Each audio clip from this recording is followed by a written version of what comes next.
Halo semuanya, perkenalkan saya Marcel Vincius Purba, Prodi Pendidikan Musik Universitas Negeri Medan, mata kuliah paduan suara dengan dosen pengampu Bapak Dr. Lamhot Basani Sombing MPD. Baik, di video kali ini kita akan membahas tentang Festival Paduan Suara.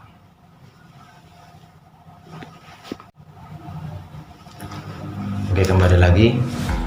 Seperti tadi kita membahas tentang Festival Paduan Suara. Mungkin paduan suara sudah tidak asing lagi kita dengar ya. Mungkin dari kita SMP, bahkan SD atau SMA pun kita sudah sering mendengar tentang istilah paduan suara. Baik, kita lanjut. Jadi, Festival Paduan Suara adalah sebuah kegiatan yang bertujuan untuk mengembangkan dan melestarikan musik vokal di Indonesia. Tujuan dari penyelenggaraan lomba paduan suara yakni bertujuan untuk memberikan wadah bagi kelompok paduan suara dalam menunjukkan keterampilan vokal dan kreativitas mereka. Adapun manfaat dari Festival Paduan Suara yang pertama adalah peningkatan kualitas keterampilan vokal melalui kompetisi. Para peserta terdorong untuk mengembangkan keterampilan vokal mereka. Yang kedua adalah peningkatan kerjasama tim. Di dalam peningkatan kerjasama tim, paduan suara menuntut kerjasama yang baik antar kelompok sehingga festival ini dapat mempererat hubungan antara peserta. Yang ketiga, peningkatan kreativitas peserta diberikan kebebasan untuk memilih repertoar dan menyajikan dengan cara yang efektif, mengasah imajinasi, dan dalam menginterpretasikan musik. Adapun tujuan Festival Paduan Suara yang pertama adalah untuk meningkatkan apresiasi seni. Festival Paduan Suara berperan penting dalam meningkatkan apresiasi terhadap seni vokal, baik di kalangan peserta maupun masyarakat luas. Selanjutnya, pengembangan kreativitas dan teknik vokal. Dalam lomba paduan suara, peserta diberikan kesempatan untuk menunjukkan teknik vokal mereka, serta cara mereka mengolah dan menyampaikan lagu dan interpretasi yang kreatif. Poin yang ketiga yaitu menjalin kerjasama antar paduan suara. Selain kompetisi, Festival Paduan Suara juga membuka peluang untuk bekerjasama antara berbagai kelompok paduan suara dari berbagai latar belakang yang nantinya dapat memperkaya pengalaman seni mereka.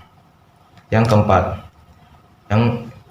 adalah untuk mendorong generasi muda untuk terlibat dalam seni. Festival ini menjadi platform penting untuk menarik minat generasi muda agar lebih terlibat dalam dunia seni. Poin yang kelima, persiapan acara. Penyelenggara harus mempersiapkan acara segala aspek yang mendukung keberhasilan acara, seperti lokasi, perlengkapan teknis, jadwal acara, serta mengatur logistik. Lokasi lomba harus memiliki akustik yang baik dan nyaman untuk peserta maupun penonton. Poin yang keenam yaitu kategori lomba. Paduan suara dapat dibagi dalam beberapa kategori. Yang pertama ada paduan suara anak-anak, kelompok yang terdiri dari anak-anak atau remaja. Yang kedua ada paduan suara dewasa, kelompok yang terdiri dari orang-orang dewasa tentunya. Yang ketiga ada paduan suara kampus, untuk kelompok paduan suara dari universitas atau perguruan tinggi. Dan yang keempat ada paduan suara komunitas, untuk kelompok paduan suara yang tergabung dalam komunitas tertentu. Baik, poin selanjutnya ada kriteria penelitian. Juri akan menilai berdasarkan yang pertama tadi adalah teknik vokal atau pengendalian nada, artikulasi, dan intonasi. Yang kedua ada harmonisasi, bagaimana setiap suara bergabung membentuk kesatuan yang harmonis. Yang selanjutnya adalah interpretasi musik, pemahaman dan penyajian musik sesuai dengan pesan yang ingin disampaikan. Selanjutnya ada kreativitas dan penguasaan panggung. Penampilan keseluruhan termasuk kostum, gerakan, ekspresi, dan penguasaan ruang panggung. Aspek teknis dalam penyelenggaraan lomba paduan suara. Yang selanjutnya ini ada tempat dan fasilitas lomba. Tempat lomba harus memiliki fasilitas yang memadai seperti panggung yang cukup luas, sistem suara yang baik, serta akses mudah bagi peserta dan penonton. Baik, selanjutnya ada penataan panggung dan sistem audio. Penataan panggung yang baik memastikan setiap peserta dapat tampil dengan optimal.